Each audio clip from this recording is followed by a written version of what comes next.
Good evening सभी बच्चे को दिशा मैथमेटिक्स क्लासेस सीखने में। आज हम लोग देखने वाले हैं एक्सरसाइज 4.2 में प्रश्न संख्या 14 वर्ग 8 है, स्टूडेंट फ्रेंड्स का गणित है। और इसमें 14 नंबर सवाल देखिए क्या कह रहा है, फिर उसको पढ़ते हैं फिर बनाएंगे। यहाँ पर लिखा है 14 नंबर, देखिए, वह छोटी से छोटी संख्या ज्ञात कीजिए जिससे 26 244 को गुणा करने पर गुणनफल जो है परिपूर्ण घन बन जाए। गुणनफल का भी घनमूल ज्ञात करें। तो चलिए सबसे पहले संख्या को लिखेंगे और फिर बनाएंगे। देखिए यहाँ पे है 26 244, इसको क्या करेंगे, पहले गुणनफल निकालेंगे।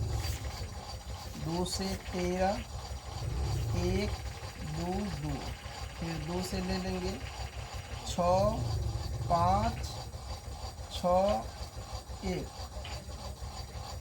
समझ में, फिर 2 1, यानी ये 2 से जब हम काट रहे हैं तो क्या हो रहा है, 6 दूना 12, 1 पे 11, 5 दूना 10, 1 पे 6, 6 दूना 12 और 2 का 2। ठीक है, अब 2 से तो ये 2 के पहाड़ा में 1 आता नहीं है, 2 के पहाड़ा में 1 आता है, नहीं आता है। चलो अब ये 3 से काट के देखेंगे। 3 दूना 6, 3 का 3, 2 2 पे 6 26, 8 के 24, 7 के 21। फिर 3 से काटेंगे 7, 3 दूना 6 और 2 पे 7 27, 9 3 27। फिर देखेंगे 3 से, 3 दूना 6, 1 1 पे 4 3 12, 3 3 9। फिर देखेंगे 3 से 8 1, फिर काटेंगे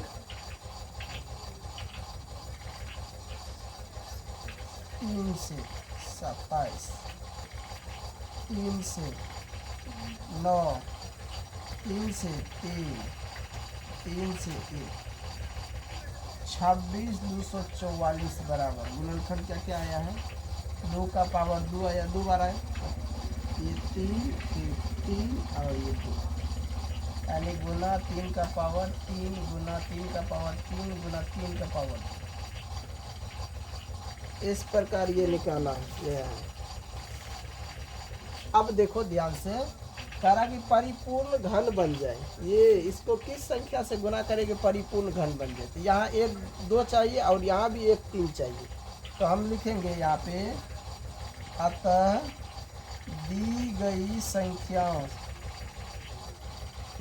को 2 गुना 3, 1 2 यहाँ के लिए और 1 3 यहाँ के लिए, तब यहाँ 2 के पावर 3 हो जाएगा, यहाँ भी 3 पावर 3 हो जाएगा। इसीलिए 2 गुना 3 कितना होता है, 2 गुना 3 6, 6 से बराबर 6 से गुना करने पर गुणनफल परिपूर्ण घन बन जाएगा। क्या बन जाएगा, परिपूर्ण घन बन जाएगा। अब देखो, अब इसका गुणनफल, अब गुणनफल यानी कि 26 2 44 को 6 से गुना करें, 3 दूना 6, 6 से गुना करेंगे, 6 चौका 24 और 6 चौका 24 2 26 और 6 दूना 12 2 14 और 6 छा के 36 1 37, 6 दूना 12 3 15। ये हो गया गुणनफल। और इसका जब हम लोग घनमूल निकालेंगे तो ये आ जाएगा 15 7 4 6। इसका यहाँ देखो, तो यहाँ पे हम 2 लिए थे ना, तो यहाँ बढ़ा के, तो 2 को पावर 3 गुना 3 पावर 3 गुना 3 पावर 3 गुना, यहाँ भी 3 पावर 2 है और 1 3 यहाँ से गया, इसमें 3 पावर 3। तो यहाँ से जब सबसे निकला तो क्या निकला, इन सब से 2 3 3 और 3, तो 3 दूना 6, 36 18 18 के 54। इस संख्या का जो गुणनफल है इतना है, और इनका जो घनमूल प्राप्त करने के लिए कह रहा है वो घनमूल निकला कितना, 54। देखो आंसर में 54 और ये 6 है, 54 और 6, जल्दी देखो 54 और 6 इसका आंसर होगा। तो समझ गया 14 नंबर। चलते हैं 15 नंबर को पढ़ते हैं क्या लिखा हुआ है। 15 है, 5वां टाइप से करा, आपको यह बताया जाता है कि 13 31 एक पूर्ण घन है। क्या बिना गुणनखंड किए आप अनुमान लगा सकते हैं कि इसका घनमूल क्या है। इसी प्रकार 49, 13, 12, 167 और 32, 768 के घनमूल का अनुमान लगाइए। तो चलिए इनका अनुमान लगाते हैं। चलिए 15 नंबर क्वेश्चन में कुछ पहले पॉइंट को ध्यान दीजिए। हम लोग जानते हैं कि एक का जो घन होता है क्या होता है, एक होता है। 2 का जब घन करेंगे ये 8 हो जाएगा। 3 का घन करेंगे तो ये 27 हो जाता है। 4 का करते हैं तो 64 हो जाता है। 5 का करते हैं तो 125। 6 का करते हैं तो 216। 7 का अगर करते हैं तो 343। 8 का करते हैं 512 और 9 का करेंगे तो कितना होगा 729 और 10 का करेंगे क्यों तो ये दिख रहा है, ये भी नहीं दिख रहा है, अब दिख रहा है। देखो 9 का क्यूब करेंगे तो ये आ जाएगा 729 और 10 का क्यूब करेंगे तो ये आ जाएगा 1000। कम से कम 10 तक मालूम रहना चाहिए। आप चलते हैं, इसको देखकर हम जो है अनुमान लगाते हैं। पहला में क्या कह रहा है कि 13, 31 यही कह रहा अनुमान लगाने के लिए। तो ध्यान से देखो कि 3 अंक का समूह बनाना है दाईं तरफ से। कितने तरफ से? दाईं तरफ से। अब दाईं ओर से 3 अंक है तो इधर से 3 अंक का बनाते तो यहाँ आता है, समझ गया। इधर से बनाते तो यहाँ आता है कि नहीं। तो यहाँ 1 का 1 हो जाएगा और इधर से भी एगो समूह बना है कि नहीं। तो अब इधर 1 बच जाता है, इधर एगो समूह है। तो इसका जब हम क्यूब करेंगे तो ये आ जाएगा 13, 31, 11 के। आ रहा समझ में। अब जैसे मान के चलो तो यहाँ पर लिख सकते हैं रूट क्यूब का 13, 31 तो बाहर में निकल जाएगा 11। 11 का क्यूब जो होता है इतना होता है तो बाहर में 11 आ जाएगा। समझे। उसके बाद मान के चलो 49, 13 का रहा, इसमें यही का रहा है ना। अब देखो इधर से हम 3 का समूह लगा लिए, इधर क्या निकला 3। ये 7 जो है किस पहाड़ी में आता है, किसका इसमें क्यूब करते हैं, ये 3 अंतिम में है तो 3 किस में आता है। यहाँ 1 था तो 1 लिखे, इसीलिए एक समूह बना था, ऐसा 1 नहीं, याद रखना। यहाँ पे 1 समूह बना है तो इसलिए 1 नहीं लिखे, यहाँ पे 1 था इसलिए यहाँ पे 1 लिखे, क्योंकि 1 का ही क्यों 1 होता है कि नहीं, तो इसलिए 1 लिखे। अब यहाँ लास्ट में 3 है तो किसका क्यूब 3 होता है। यहाँ देखो किसी का क्यूब है नहीं है, यहाँ 7 का सिर्फ क्यूब है, 3 है कि नहीं, इसलिए इसके नीचे लिखेंगे 7। क्या लिखेंगे 7। अब बच जाता है 4, बचता है कि नहीं। तो 4 क्या गो बचा है, इधर अंक एक गो न बचा है तो 1 इसको लिख लेते हैं। इधर अंक जितना बचा उतना लिखे, 1 बचा तो 1 लिखे, 2 बचता तो 2 लिखे, इधर 1 बचा है तो 1 लिखे।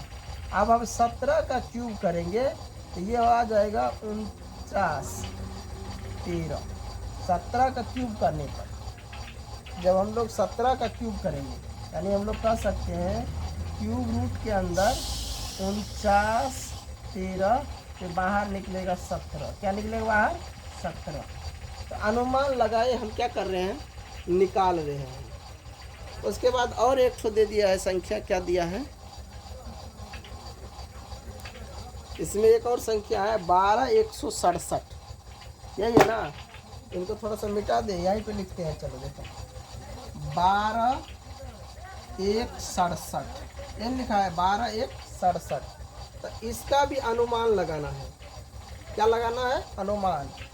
तो इधर से 3 का जोड़ा, इधर से 2 का जोड़ा, समझ गया। तो इसके नीचे में तो आ जाएगा 2, क्योंकि 2 अंक है तो 2। इधर 3 का समूह बना लिया, जो अंक बचे उतना अंक नीचे में लिख देंगे। 3 का समूह बना लिए, इधर 2 अंक है इसलिए 2 लिख दिए। 1 बचता, 1 अंक बचता तो 1 लिख देते। अब यहाँ देखो 7, इस 3 के समूह में इस साइड में क्या है 7 है, अंतिम में इकाई स्थान पर। तो इसमें किसके क्यूब करने पर 7 आता है, यहाँ भी नहीं है, यहाँ भी नहीं। यहाँ देखो 3 के क्यूब करने पर 7 आता है, बाकी कहीं आ रहा है 7 नहीं आ रहा है। इसका मतलब इनके सामने आ जाएगा 3, यानी ये 23 का जब क्यूब करेंगे तो इतना आ जाएगा, समझ गया। तो हम लोग यहाँ पे लिख सकते हैं क्यूब करेंगे कितना 12, 167 का, तो ये बाहर में निकल जाएगा 23। देखो गुणनखंड हम नहीं निकाल रहे, तो यहाँ पे एक नियम के अनुसार हम चल रहे हैं और अनुमान लगाकर निकाल रहे कि नहीं। एक और इसमें शायद बचा होगा, देखो क्या बचा है और किसका निकालने के लिए कह रहा है, 32,768 का, यही ना। चलो यहाँ पे हम निकालते हैं 32,768। इधर से देखो 3 ये लगा लिए, इधर से भी लगा लिए कि नहीं, 32,768 के लिए लगा लिए। अब यहाँ पे ध्यान दो, इधर देखते हैं 2 अंक है तो इसके सामने तो मान के चलो 2 लिख दिया। इधर क्या आ रहा है, इधर 3 आ रहा है, लेकिन अंतिम में 8 देखना है, अंतिम में 8। तो यहाँ पे देखो किसका क्यूब 8 आ रहा है, 2 का क्यूब। क्या 22 का क्यूब 32,768 होगा? देखो जब 23 का क्यूब इतना हो रहा है तो दिख रहा है ना। अब यहाँ पे इसका अनुमान मान के चलो, यहाँ पे 2 का क्यूब 8 होता है।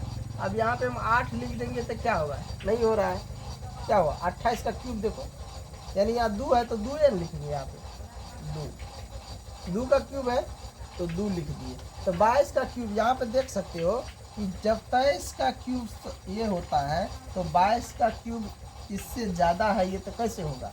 इसके लिए ये 3 हम यहाँ पे बैठा देंगे, 3 जो है। अब देखेंगे इसका क्यूब करके, ये आ जाएगा 32,768। अब इसका क्यूब करेंगे तो इस सिचुएशन में एक अनुमान लगाया जाता है और अंक को निकाला जाता है। तो इन्हीं के साथ मैं इस वीडियो को एंड करता आज, क्योंकि एक्सरसाइज 4.2 पूरा हो गया है और अगले एक्सरसाइज है हमारा 5.1, जो कि अगले वीडियो में लेंगे। तो जो भी बच्चे वीडियो देख रहे हैं, वीडियो अच्छा लगे तो चैनल को सब्सक्राइब कीजिए, बेल आइकन को दबाइए ताकि सभी वीडियो आप तक पहुंच सके। और जो फेसबुक पर देख रहे हैं फॉलो कीजिए और साथ में अपने दोस्तों के पास शेयर कर दीजिए। इन्हीं के साथ जय हिंद, जय भारत।